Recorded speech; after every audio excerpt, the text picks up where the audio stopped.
ارشاد باری تعالیٰ ہے، اے لوگو، ہم نے تمہیں ایک مرد اور عورت سے پیدا کیا اور تمہیں قبائل اور اقوام میں اس لیے پیدا کیا کہ تم ایک دوسرے کا تعارف اور پہچان کر سکو۔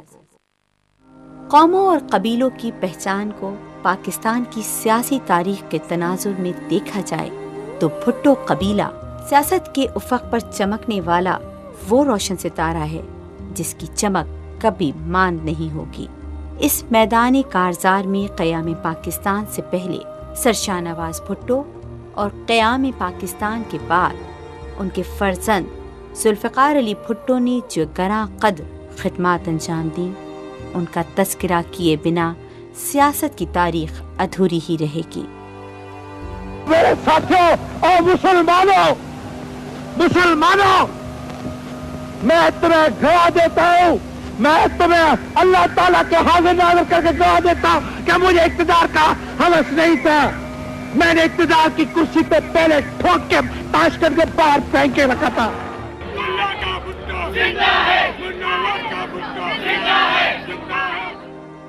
قائد عوام ذوالفقار علی بھٹو کی فہم و فراست تھی یا آنے والے کل کی پیش گوئی؟ انہوں نے اپنے جانشین کے طور پر اپنی چہیتی بیٹی بے نظیر کی سیاسی تربیت شروع کر دی اور اعلیٰ تعلیم کے لیے ملک سے باہر بھیجنے سے پہلے انہیں زمینوں پر لے جا کر کسانوں اور ہاریوں کی طرف اشارہ کر کے کہا، یہ وہ لوگ ہیں جو بارش میں بھیگ کے اور دھوپ میں چل کر فصلیں اگاتے ہیں، اور ان فصلوں سے جو پیسے ملتے ہیں ان سے تمہاری تعلیم ممکن ہوتی ہے۔ یہ تعلیم تمہارے اوپر ان لوگوں کا قرض ہے۔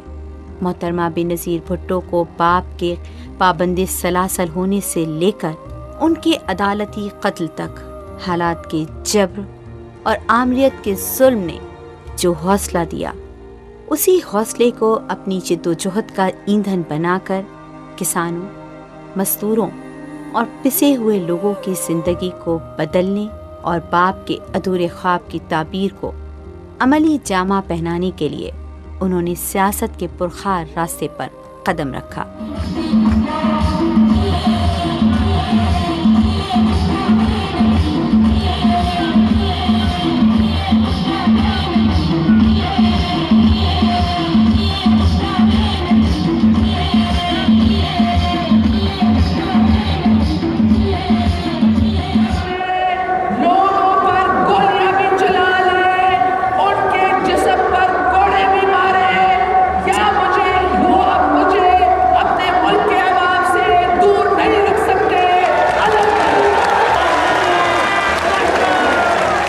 جلا وطنی کے کربناک دور کے بعد 1986 میں وطن واپس آئیں تو اپنا والہانہ استقبال دیکھ کر اور عوام کی محبت کو محسوس کرتے ہوئے اپنی ماں کے ساتھ جدوجہد کے سفر میں قید کی تنہائیاں جھیلتی ہوئی اقتدار کے ایوانوں میں پہنچ کر دنیائے اسلام کی پہلی منتخب وزیر اعظم کے عہدے پر فائز ہوئیں۔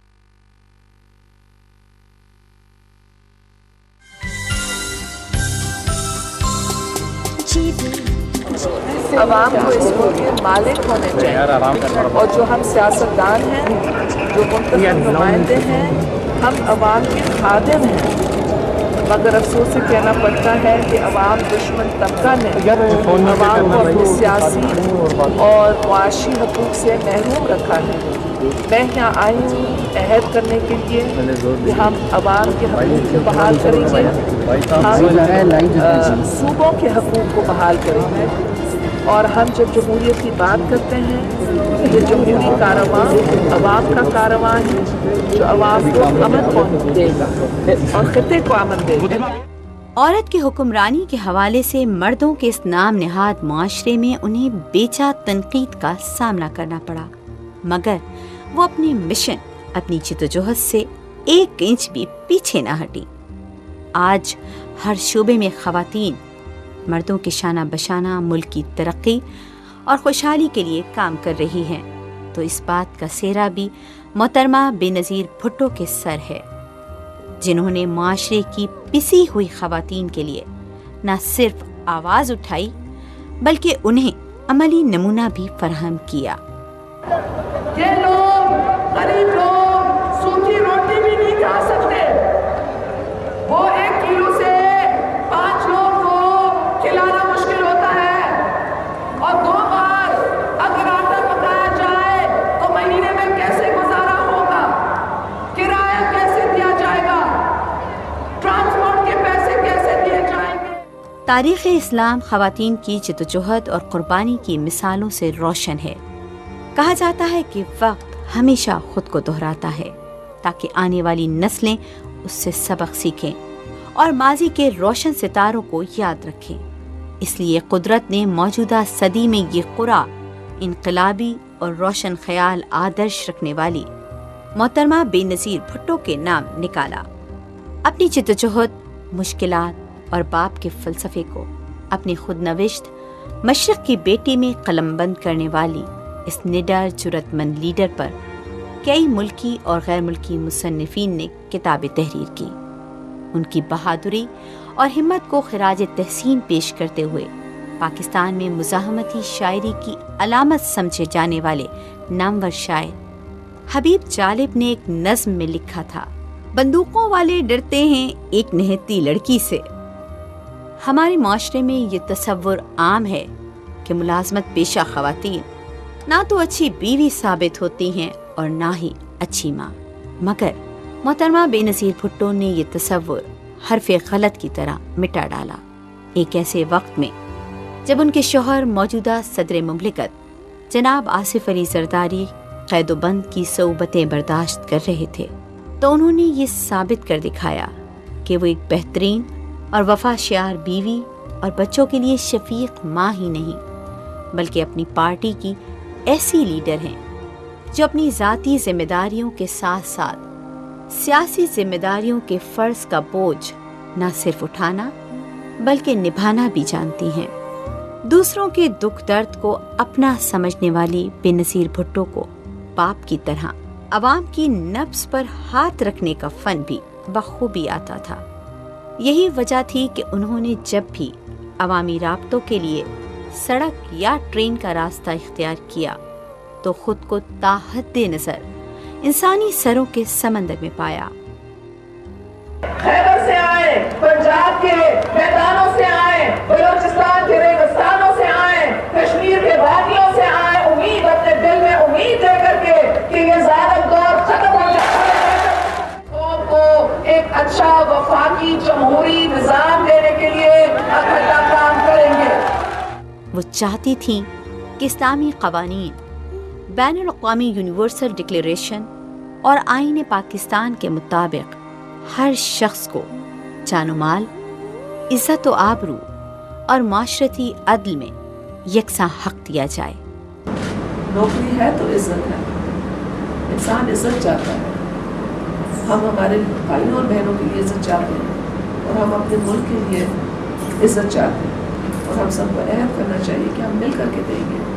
اور یہ لازم قرار دیا جائے کہ قانون سب کے لیے ہو جو سب کو تحفظ فراہم کرے، بلا امتیاز رنگ و نسل، علاقہ و زباں، امیر و غریب، حاکم و محکوم.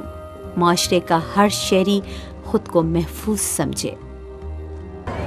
کہ ہم آئین کی تمیز کریں گے، ہم قانون کے راستے پر چلیں گے، اللہ تعالیٰ کو حاضر ناظر کر کے آئین کو سامنے رکھے انصاف کریں گے.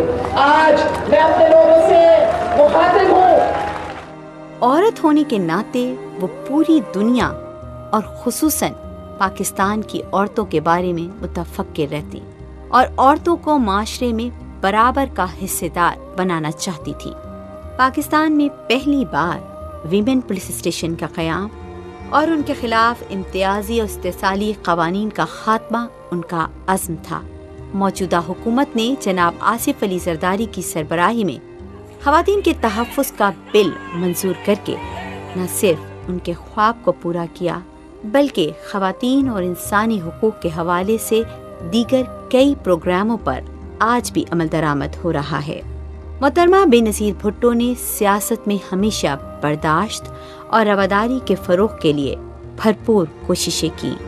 امن اور انسانی حقوق کے لیے سیاسی اور مذہبی جماعتوں کے رہنماؤں اور اپنی پارٹی کے کارکنوں سے مشورے اور ملاقاتیں ان کا معمول رہیں۔ تھی کہ تبدیلی آئے گی، جمہوریت آئے گی، عوامی راج آئے گا، عوام بے سہارا نہیں ہوں گے، مگر پاکستان پیپلز پارٹی جو عوام کا ہراول دستہ ہے وہ عوام کا ساتھ دے گی اور عوام کے مسئلوں کو حل کرے گی۔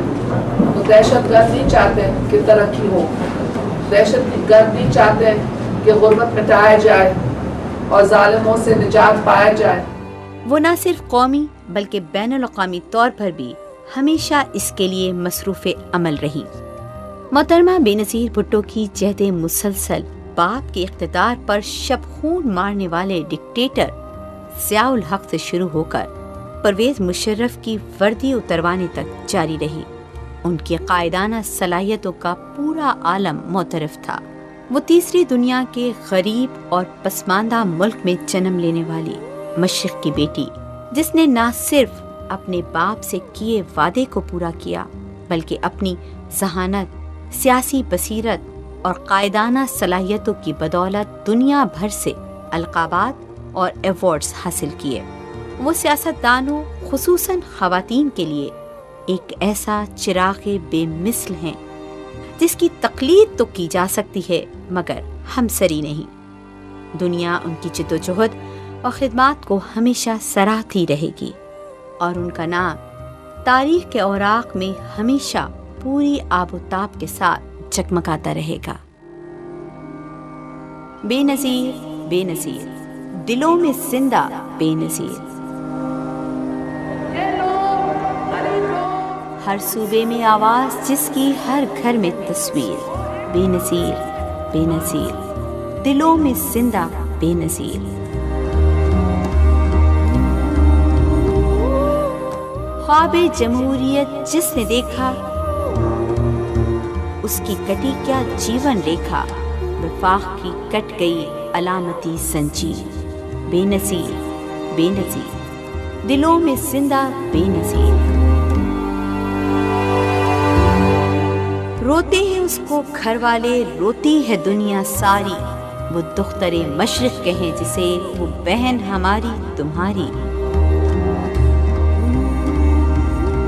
وہ آواز پسے ہوئے لوگوں کی، غریبوں کی تھی تقدیر، بے نظیر، بے نظیر، دلوں میں زندہ بے نظیر۔ لہو دے کر ہوئی امر کتابوں میں، رنگ دے گئی وفا کے گلابوں میں، نشاں وراثت میں ملا جسے شمشیر، بے نظیر، بے نظیر، دلوں میں زندہ بے نظیر۔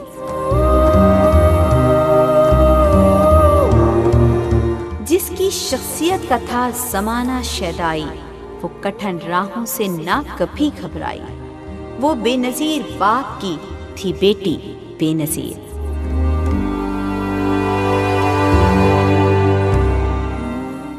بے نظیر، بے نظیر، دلوں میں زندہ بے نظیر۔